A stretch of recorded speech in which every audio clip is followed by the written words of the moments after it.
అందరికీ నమస్తే అండి. ఢిల్లీ అసెంబ్లీ ఎన్నికల పోలింగ్ ఇంకో 4 రోజుల్లో ఉందనగా కరెక్ట్గా ఈరోజు కేంద్ర బడ్జెట్ రిలీజ్ అయింది. సో ఈ బడ్జెట్లో కేంద్ర ప్రభుత్వం స్పష్టంగా ఒక హామీ ఏమిటంటే, ఒక నిర్ణయం ఏమిటంటే 12 లక్షలు స్లాబ్ అంటే ఆదాయ పన్ను పరిమితిని 12 లక్షలకు పెంచారు. సో 12 లక్షలు సంపాదించినా సరే ట్యాక్స్ కట్టక్కర్లా. 7 లక్షలు ఉన్నదాన్ని 12కి పెంచారు. 2.5 ఉండేది ఫస్ట్, ఆ తర్వాత 3 చేశారు, 3ది 5 చేశారు, 5ది 7 చేశారు, 7ది ఇప్పుడు 12కి తీసుకొచ్చారు. ఇది దేశవ్యాప్తంగా ఉన్న మధ్యతరగతి వర్గాల మీద చాలా ప్రభావం ఉంటుంది.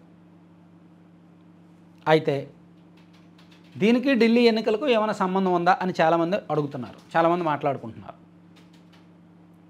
దేశవ్యాప్తంగా ట్యాక్స్ పేయర్స్ సంఖ్య చాలా తక్కువ, అరౌండ్ ఒక 2% ఉంటుందేమో. దేశవ్యాప్తంగా 2021-22 లెక్కల ప్రకారం అయితే 3.5% మంది, దేశ జనాభాలో 3.5% మంది ట్యాక్స్ పేయర్స్ అనమాట, ఇన్కమ్ ట్యాక్స్ కట్టేవాళ్ళు.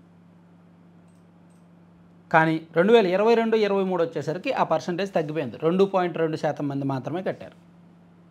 సో అరౌండ్గా 2.5 to 3% మంది దేశ జనాభాలో ట్యాక్స్ పేయర్స్ ఉన్నారు. వీళ్ళలో అంటే వీళ్ళందరూ కూడా అబోవ్ 7 lakhs అట్లా అబోవ్ 5 lakhs సంపాదించేవాళ్ళు. సో వీళ్ళలో 5 to 15 lakhs 5 to 12 lakhs సంపాదించే వాళ్ళు చాలామంది ఉంటారు. వాళ్ళందరూ ఇప్పుడు కట్టక్కర్లా, వాళ్ళకు ఉపశమనం వచ్చినట్టే.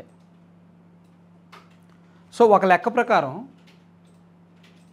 దేశవ్యాప్తంగా దాదాపుగా అంటే ఈ ట్యాక్స్ పేయర్స్లో మొత్తం ట్యాక్స్ కడుతున్న వాళ్ళల్లో సగటున దేశం మొత్తం మీద 12% మందికి రిలీఫ్.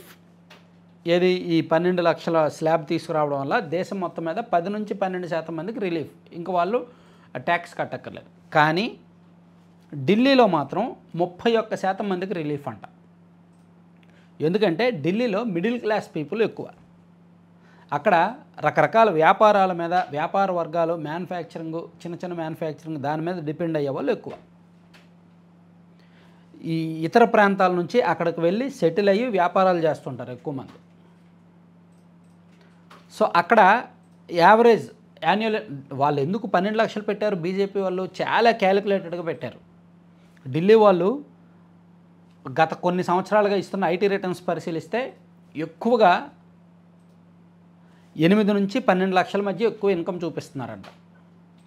సో ఇప్పుడు 12 లక్షల వరకు ట్యాక్స్ లేదు అని చెప్పడం వలన చాలామందికి బెనిఫిట్ కదా.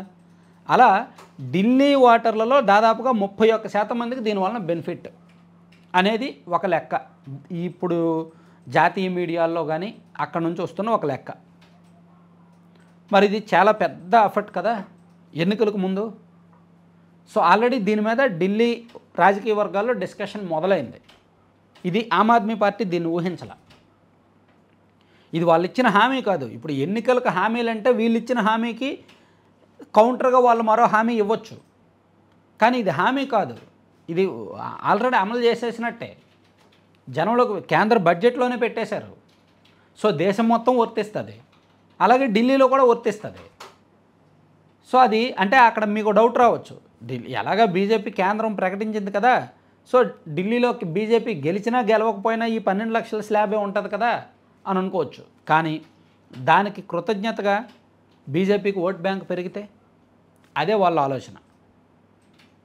సో ఆ ఢిల్లీ అసెంబ్లీ ఆ ప్రాంత ఆ ఓటర్ల ఆదాయాన్ని దాన్ని దృష్టిలో పెట్టుకునే 10 లక్షలు ఇవ్వాల్సిన దాన్ని కూడా 12 లక్షలకు తీసుకువచ్చారు అనేది రాజకీయ వర్గాల్లో, అక్కడ నేషనల్ మీడియా వర్గాల్లో వినిపిస్తున్న ఒక కీలకమైన పాయింట్.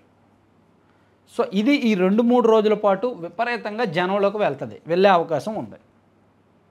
ఢిల్లీ ఎన్నికల ప్రచారంలో ఇప్పటి వరకు ఒక లెక్క, నెక్స్ట్ 3 days మరో లెక్క. ఆర్ఎస్ఎస్ కూడా రంగంలోకి దిగుతుంది. ఇప్పుడు ఇవాళ నుంచి ఆర్ఎస్ఎస్ వాళ్ళు కూడా రంగంలోకి దిగుతున్నారు. వాళ్ళ ప్రచారం, వాళ్ళ పోల్ మేనేజ్మెంట్ విపరీతంగా ఉంటుంది, మాసివ్గా ఉంటుంది.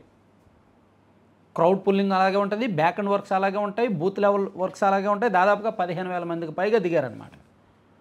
సో ఇదంతా కూడా బీజేపీ వాళ్ళు ఎంత ప్రెస్టీజియస్గా తీసుకున్నారు ఢిల్లీ అసెంబ్లీ ఎన్నికలను అనడానికి ఇది ఒక ఉదాహరణ అనమాట. మేబీ వాళ్ళు గెలుస్తారా లేదా, ప్రభుత్వాన్ని ఏర్పాటు చేస్తారా లేదా అని చెప్పలేం. కానీ ఈరోజు ప్రకటించిన బడ్జెట్ దేశవ్యాప్తంగా మధ్యతరగతి వాళ్ళకి ఒక భారీ ఉపశమనంతో పాటు ఈ ఢిల్లీ అసెంబ్లీ ఎన్నికల్లో కూడా వీళ్ళకు కూడా ఖచ్చితంగా పెద్ద రిలాక్సేషన్ అనమాట. సో ఇది ఎంతమేరకు ప్రభావం చూపిస్తుంది రాజకీయ అంశాలను మనం కొంచెం క్షుణ్ణంగా మళ్ళీ పరిశీలిద్దాం. Thank you.